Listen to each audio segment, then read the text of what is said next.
Hey guys, in this video we're going to create a Telegram API client to send messages with Telegram. This video is part of a series in which we're going to create a YouTube subscription notifier.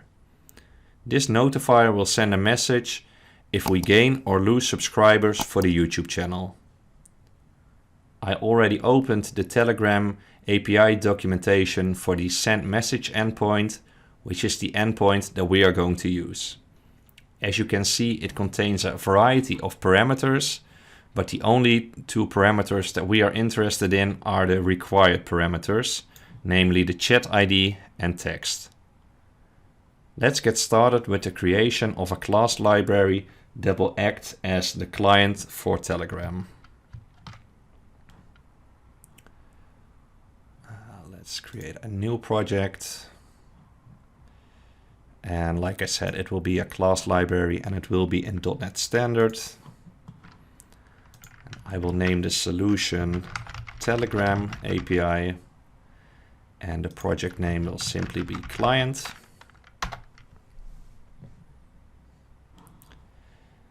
To start off with, I will remove the default class and I will then do some changes in the project properties.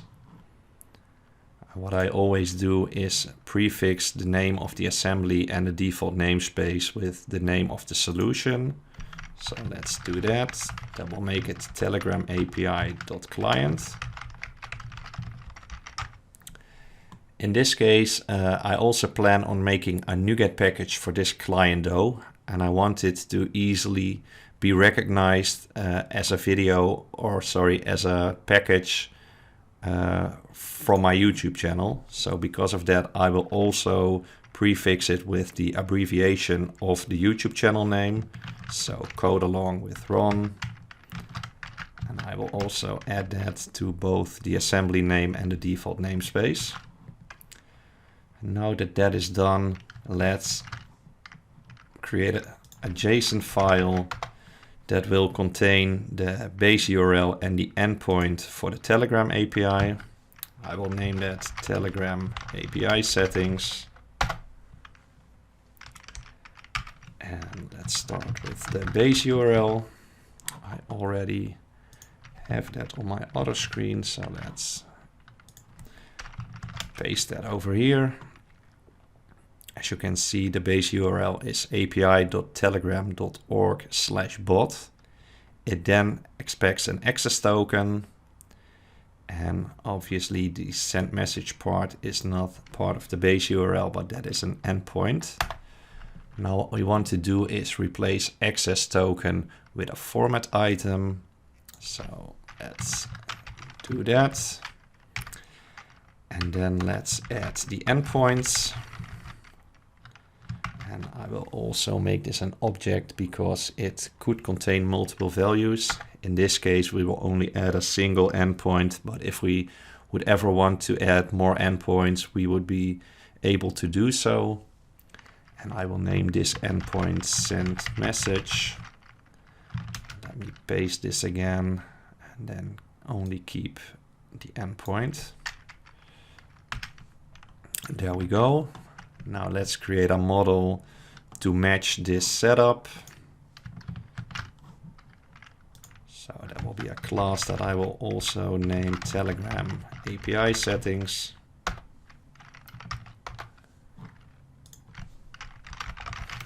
And it will contain a property of type string that I will name base URL. And it is important that this name matches with the name that we specified here. So that is good. Then let's add a class for the Telegram API. Class Telegram API endpoints. And it will contain a single property of type string. And we named it send message, as you can see here. So I will keep this the same. And now let's add another property here for the endpoints. That will be of the type that we just created. So Telegram API endpoints. And we named this endpoints over here. So like I said, we will do the same inside the model. Now let's create a model for the request itself.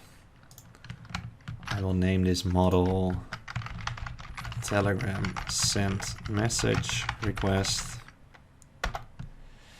And this class will actually have two goals. Firstly, it will allow the user to provide the values that are needed to send the message. So there were let's see, the chat ID, which is of type string, and the text, which is of type string. So let's start by adding those. Chat ID and text. Now what we also want to do eventually is serialize this model to JSON that we will then send as request body to the API. And if we want to do that, we need to make sure that the names that we use here match with what we see over here. And for text, that is fine, because the fact that this is uppercase is not a problem. But for chat ID, this will not work, because the Telegram API expects chat_ID, and here we simply have chat ID. We do want to stay in line with C# conventions, so we want to use this name. But in order to make sure that it matches the name that is used in the Telegram API, we can add a JSON property. And within this JSON property, we can specify the name that we want to use if this model gets serialized. So that is chat_ID. So that is fine. Now we want to add one more property for the access token that is also required to perform this or any other Telegram request. That would make it fitting to put it into a base class, but because at this point we only have a single request that we are going to build, I will simply keep it within this model.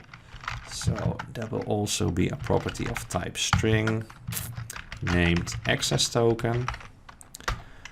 And what we do not want is, if this model gets serialized, we do not want the access token to be part of the serialization. And to do that, we can add a JSON ignore property. And now if we serialize this model, it will simply ignore this property. Okay, so now we also have the request message in place. Let's now start with the creation of the client. And let's just name that Telegram API client.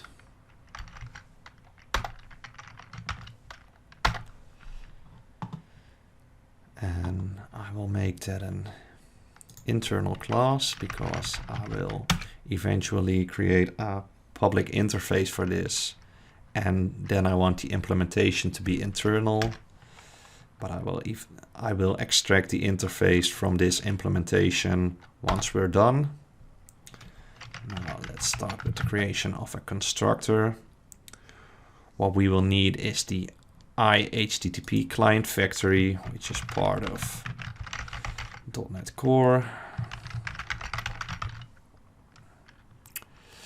And it's already suggested over here, but I do not want to install the latest version, because I want to use the version, the latest .NET Core version. So that is 3.1.11.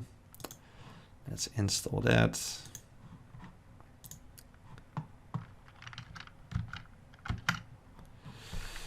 Now let's add the using for this.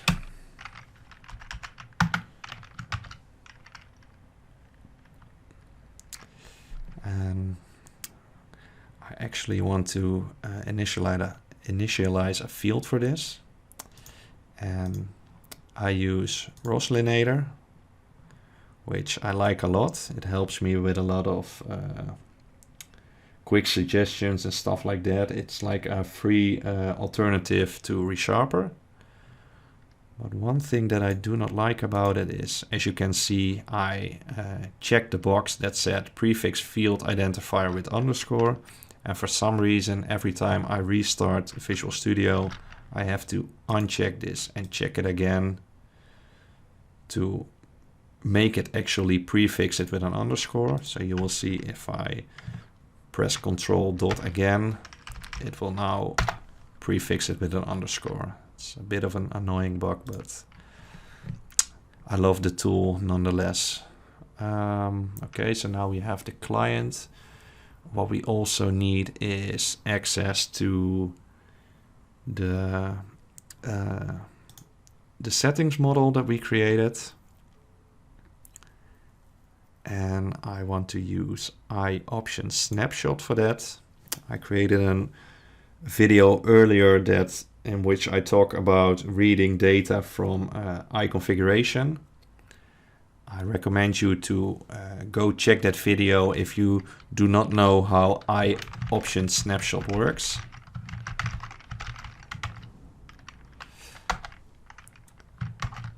And like I said, we will use the Telegram API settings.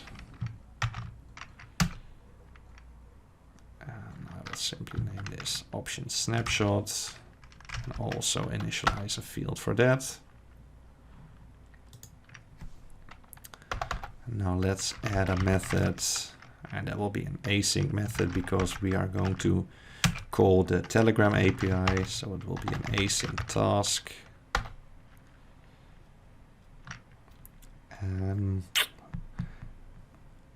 At this point, I do not think I will give it a return type, but I might later if I see the added value for that.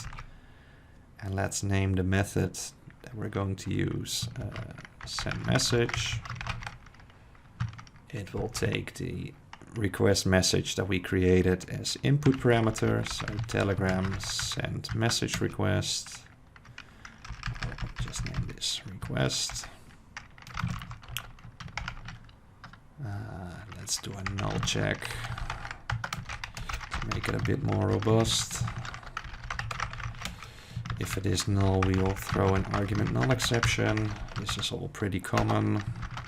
And provide the name of the request.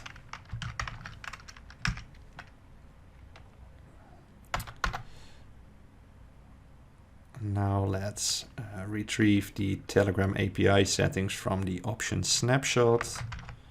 So I will create a variable API settings and retrieve the value.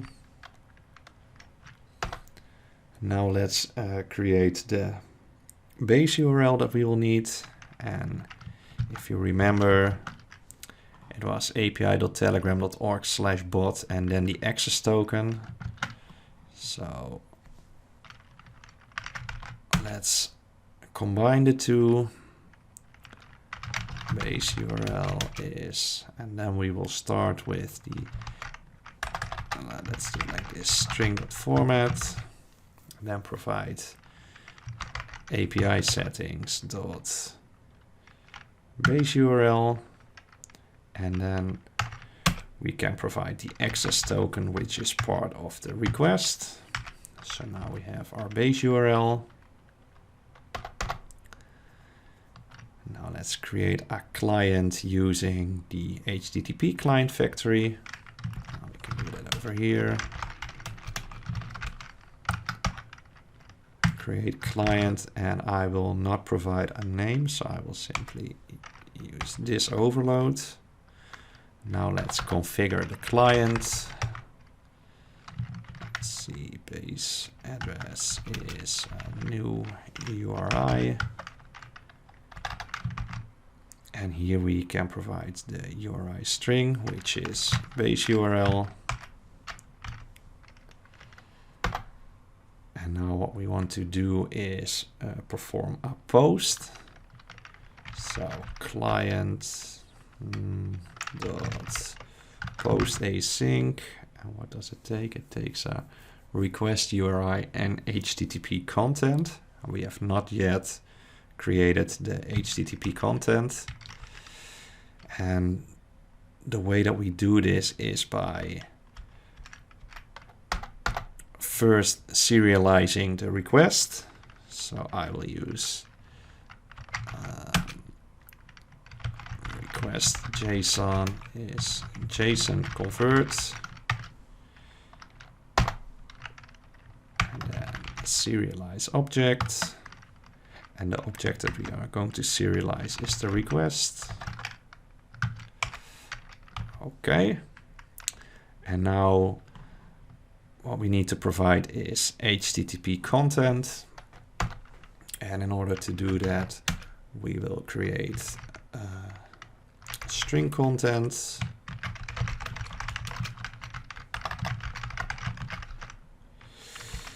Yes.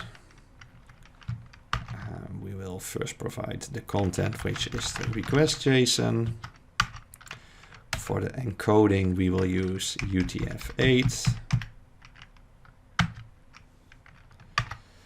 And the media type is, I believe there is a class that contains the media types, but I cannot recognize it at this point or remember it at this point, so I will simply add it myself, and that is application/JSON. Okay, that's the string content. Now what did we need to provide here? The request URI, and that will be API settings dot endpoints dot send message, because we already provided the base address, so now we need to provide the endpoint and the string content that we just created. And we will want to await this. So let's name this response. We want to await this request. Okay.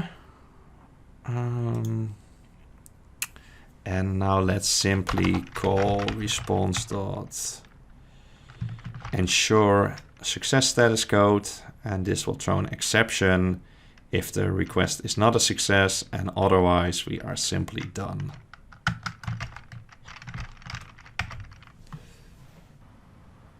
Now let's extract the interface from the implementation. I'll use the quick actions for that, and then select extract interface. The default suggested name is good for me. So there's the interface. And now the only thing we want to change is making it public instead of internal, because we want to expose this to the consumers of our package. And now that we have the interface in place, let's start with the registration of the dependencies. I will create a dependency registration class, and I will make that a public static class containing an extension method. So the method itself will also have to be static. It will be a void, and I will name it register telegram API dependencies, and as parameter it will take my service collection,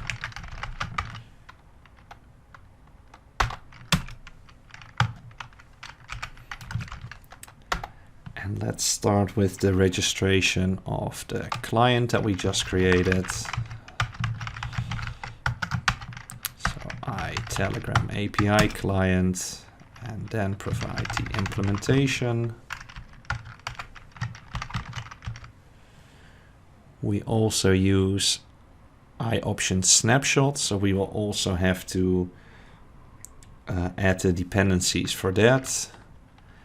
And to do that, we will have to install a NuGet package. So let's look for, what is it, Microsoft.extensions.options, and then, yes, this one.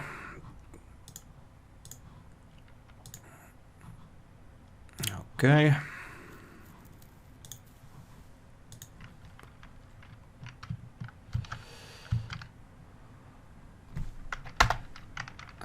let's call services.configure.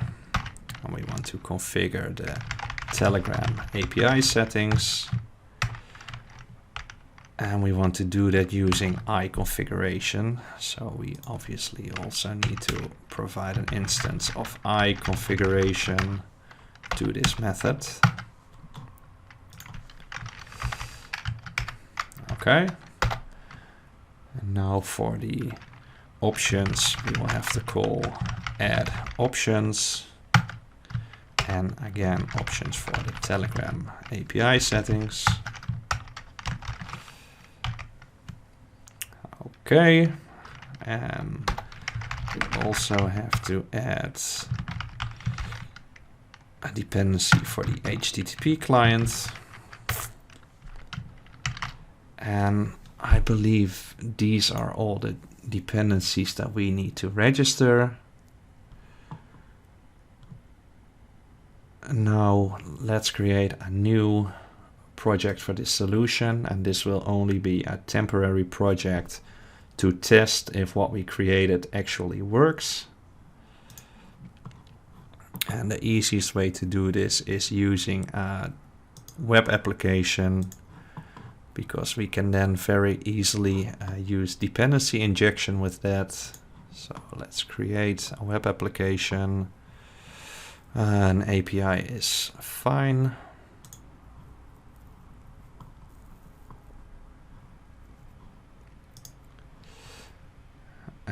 We want to add a dependency to client. And then from the startup, we want to call services.register Telegram API dependencies. I do not yet get any suggestions, but adding this using should be enough. Okay. Now let's go to the default controller and let's abuse this method. First, we will have to inject the Telegram API client.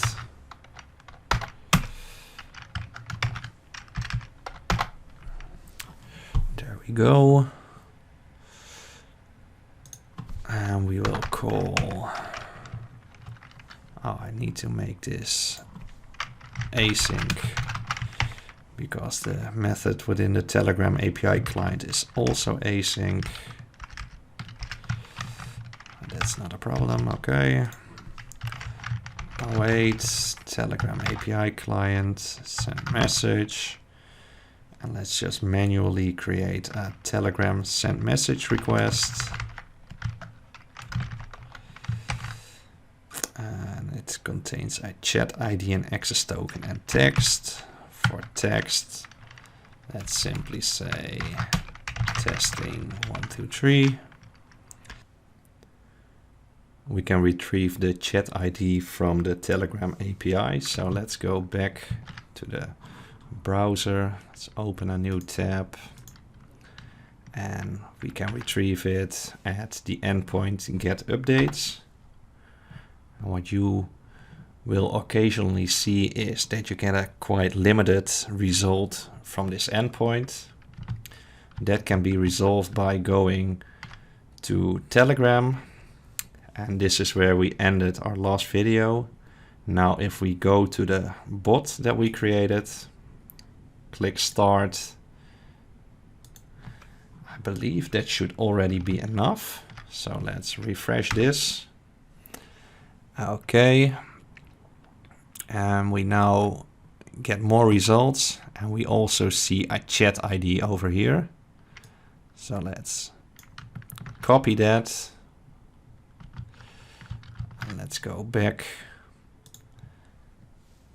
to where we create the request model. Let's paste in the chat ID. And we will also need to provide the access token, which we can find in our chat with botfather. Let's copy that.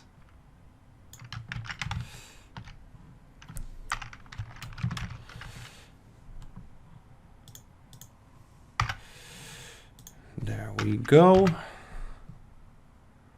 Now I believe that this is all we need to do in order to send a message. So let's simply run the application and see what happens. We need to make the web application the startup project. Okay, there we go.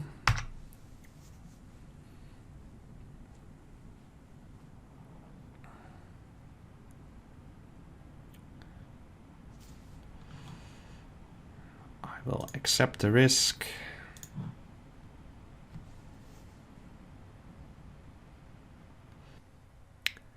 And we forgot to add the JSON file to our configuration builder. So let's stop the application for now. And let's go to the properties of the Telegram API settings. We will need to change this to copy if newer, so it gets copied to the bin folder.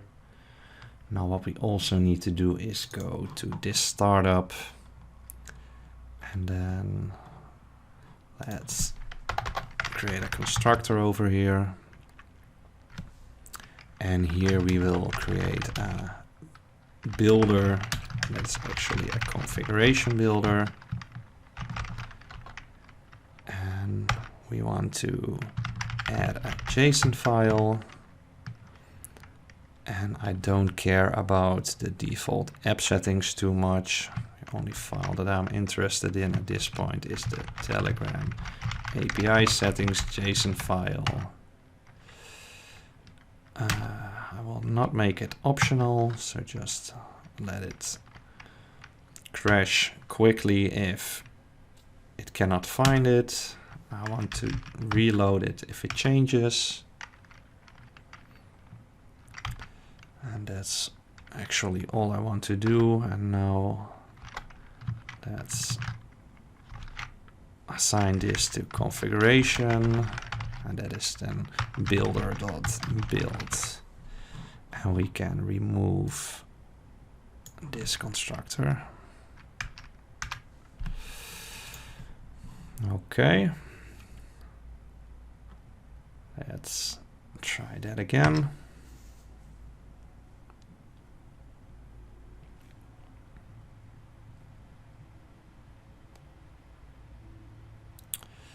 And we now get a bad request. So the good thing is that it was able to perform a call to Telegram, but apparently something is still going wrong.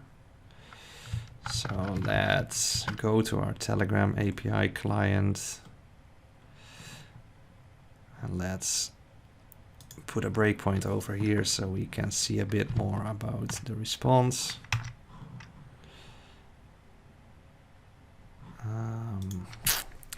It doesn't help that much. What we can do is add a variable for the response content, and then call response.content read as string async. I do not think that it's able to do this without recompiling, so let's recompile to see the response content.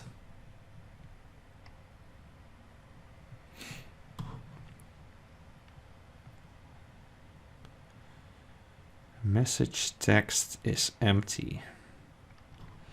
And if we look at this request, we see that text is actually set. Now I'm wondering, I said before that casing was not important, but was that actually correct? Let's check by adding a JSON property here as well.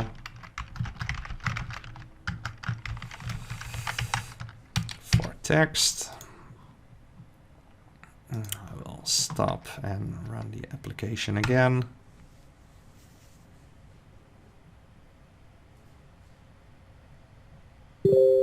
As you can see in the bottom of the screen, We are now able to send a message with the Telegram API, so that's great news.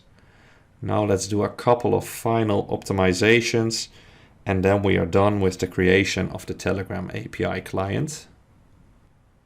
The first thing that I do not like is the fact that we need to know the name of the Telegram API settings JSON file from the consumer of the client. So if we go back to the startup, as you can see, we need to know the name of this file from within the consumer. What I want to do is go back to the client and let's see, do we want to place that within the dependency registration class? I guess not, so let's create a new class that we will name app settings file registration. Let's make that a public static class as well.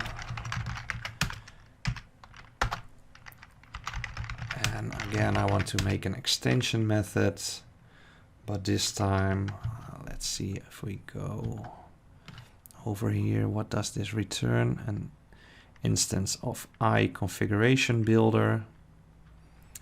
So let's return an instance of iConfiguration Builder.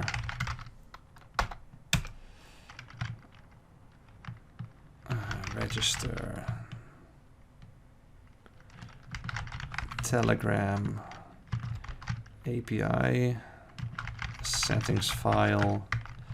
As input, it will also take an instance of iConfiguration Builder. Okay. Now let's say configuration builder add JSON file. It does not recognize that extension method, so let's take a look over here where it's located. It's located in microsoft.extensions.configuration.json. So we will add that NuGet package for our client project.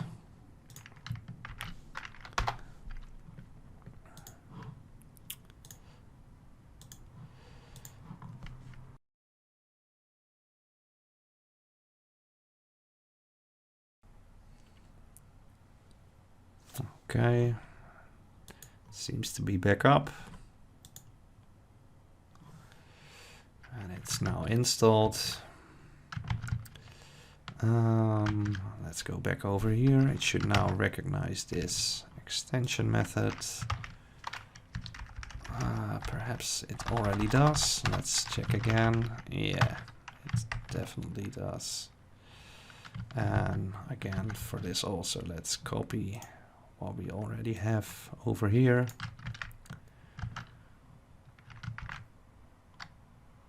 Let's see.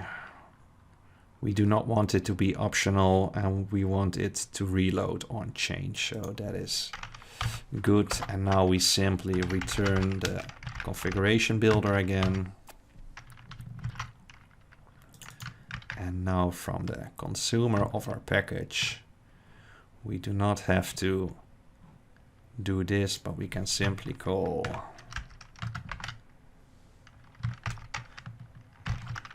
this.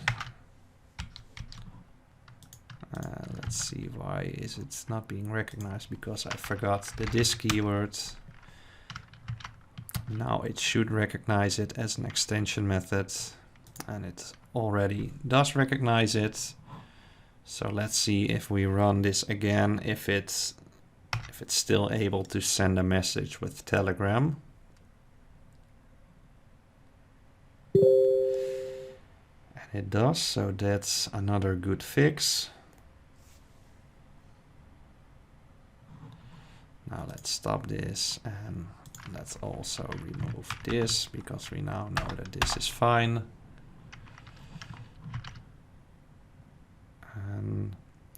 There's one more thing we need to do, and that is we need to make sure that the settings file is included when we actually create a NuGet package from our class library. And in order to do that, we will have to create a targets file, which will instruct msbuild to copy the file to the output directory. So let's do that. That's an XML file. And let's name this Telegram API client dot targets. And I have already copied what we will need here. So that is this, and what this actually does is app settings files here is simply a custom element, and includes specifies which files we eventually want to copy. And that is all the JSON files. It's actually only one in this case, but that's fine. We then instruct msbuild to copy the files both when building and when publishing. That's also what we want. And perhaps it's important for me to explain a bit more about why this is necessary. If we create a NuGet package from the library we just created, we cannot include the Telegram API settings.json file simply by going to the properties and setting this to copy if newer. That does not work with NuGet packages. So when we create a NuGet package with files that we want to copy to the bin folder, we need to instruct msbuild on how to do that. And that's what we do with the targets file that we just created. There's one more thing we need to do, and that's inside the project file. Here we need to add an item group. And let's do that here at the bottom. And let's provide a label so we remember what this does if we look back at this later. So let's name this files to copy. And we will then specify the files that we want to be copied. And that is content include, and that is Telegram API client dot targets, and we want to specify the package path as well, and this is the path within the NuGet package where it will be stored. So that is inside the build folder, and we will do the same for our JSON file.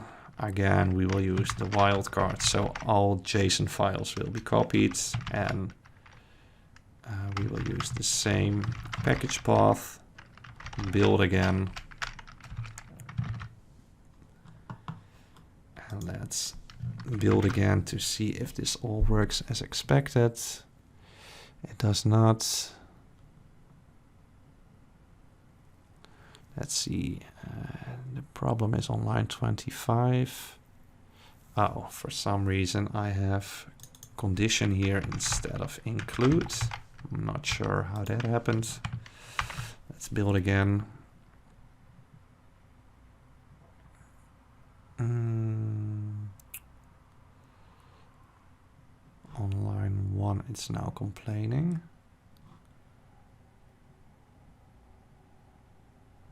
Oh, I see we also have a random quote over here. Now, third time's the charm.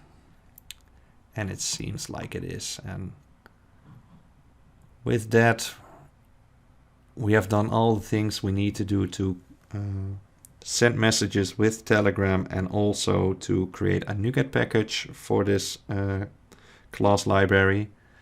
The creation of the NuGet package itself, I will do that off camera because I've created a video before in which I show how I create a NuGet package.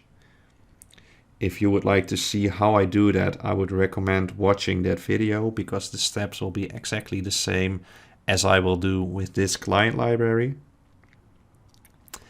And with that, we are done with the creation of the Telegram API client. If you have any questions or remarks on the video, make sure to share them in the comment section below. And as always, if you enjoyed the video, make sure to like it and to subscribe to the channel. Thank you for watching and see you in the next video.